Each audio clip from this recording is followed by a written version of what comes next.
thank God for the gift of life given us. Another day we gather here to continue our discussion so far.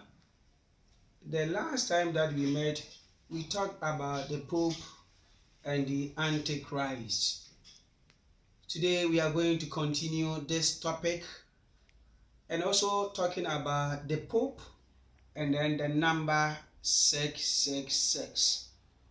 People have the belief that the Pope is the 666, and others also say that the mitre of the Pope is written the number 666, and for that reason the Pope is 666.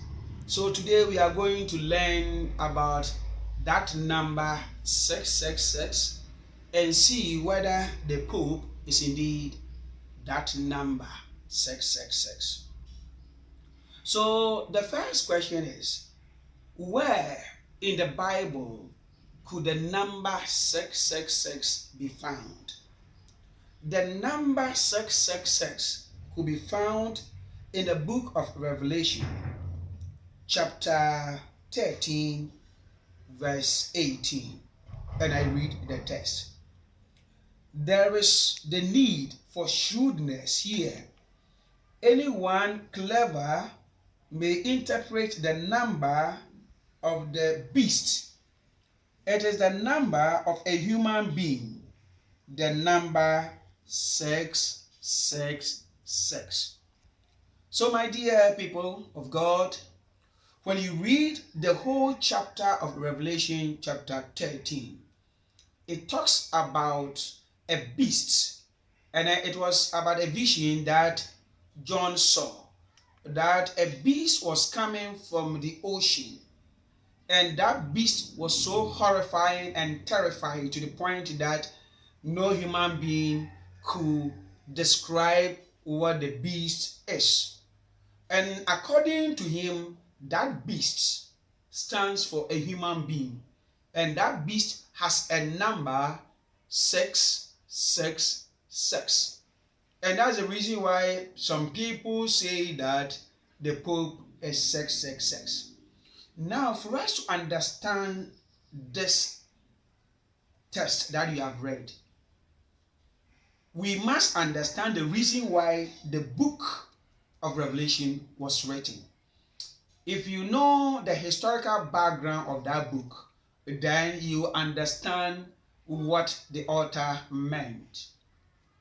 The book of Revelation, which is also called the book of Apocalypse, was written by John. Some scholars think that he is the Apostle John, the one who wrote the Gospel of John. And before that, this book was written in AD 95, during the time of Emperor Domitian. And some section of the book, according to some scholars, were also written at the peak or during the death of Emperor Nero in 68 AD and then 70 AD. But you can see that two figures have been mentioned over here: Emperor Domitian and Emperor Nero. These emperors were emperors in Rome, and these were wicked people. It was during their time that many Christians were persecuted, many Christians were killed, many Christians were thrown to wild beasts for them to torture them, because they didn't want Christianity to survive. So as a result of that, there was an attempt to kill John. So John also ran to an island called Patmos. So it was in that island Patmos that he had this revelation. God revealed something to him. So you can see that those revelations, the things that John saw, were symbolic. They were symbolic in nature. When you read the book of Ezekiel, for you to understand the book of Ezekiel, it was about vision. God revealed something to Ezekiel while they were in exile in Babylon. So Ezekiel saw so many things, and God told Ezekiel to do so many things symbolically. later on explaining it on a vivid facts, with a vivid facts. So the book of Revelation, as we have already said, came as a result of the persecution that the infant church at the time were facing, to the point that John was about to be killed. So he ran away to Patmos. When he ran away to Patmos, God revealed these things to him. Now, this book was written in a way to give the infant church a hope, to raise their spirit high, that despite the difficulties that they are undergoing, they need not to be afraid, because the end will be well for them. And that's the reason why when you read the book of Revelation chapter 7, verses 9 to 17, it's a source of hope that the author was giving to the infant church at the time. And then let me just take an excerpt of it.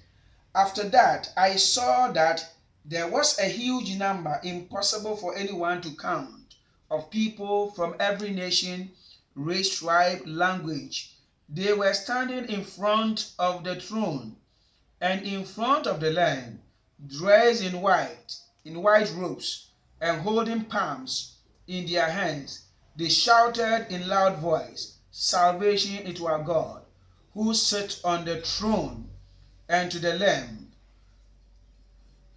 Let me read verse 13. One of the elders then spoke and asked me, "Who are these people dressed in white robes, and where have they come from?" I answered him, "You can tell me, sir." Then he said, "These are the people who have been through the great trial. They have washed their robes white again in the blood of the Lamb." So you can see that it's a source of consolation to these people, those who were persecuted. They were undergoing so many persecutions. So the author wrote this book to them just to encourage them that certainly the persecution will end. And even when they die, God will certainly reward them. Now, with the text that you read from Revelation 13:18, it says that the number, for you to understand the number, it calls for intelligence. You need to understand. You need to have wisdom in order to know who that person is. And then when you read the whole chapter of 13 about the beast was so terrifying, killing people, tormenting Christians.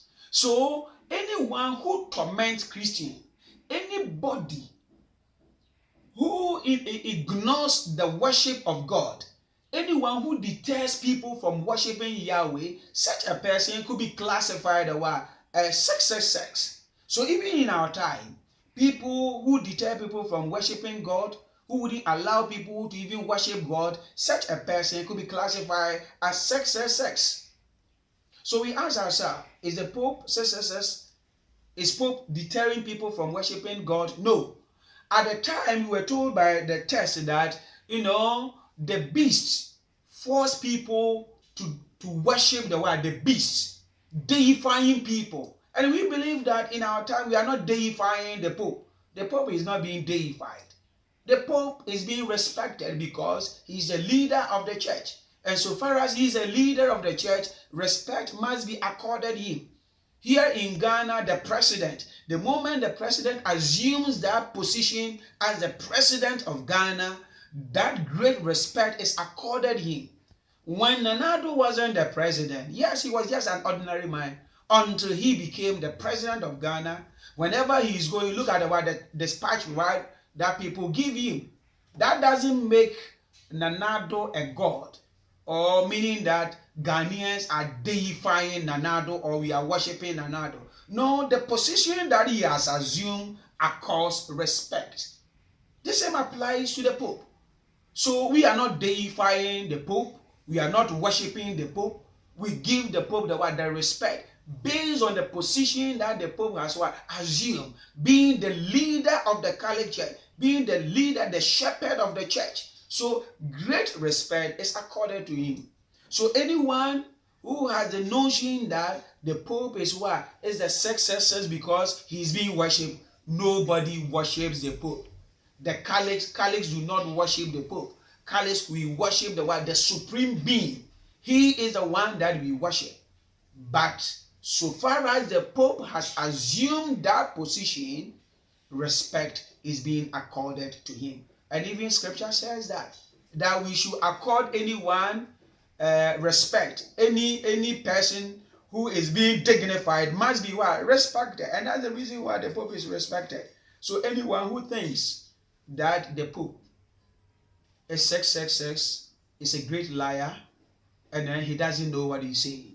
Others have the version that within the mitre of the Pope, that number 666 is written in his mitre. Who tells you that? Nothing of that nature is being written in the mitre of the Pope. There are other symbols. We have already treated the symbols in the Catholic liturgy. You could see a symbol in the mitre of the Pope, which has a meaning, as we have already explained. So if you see a letter R and then Omega, meaning that Jesus Christ is the beginning and the end.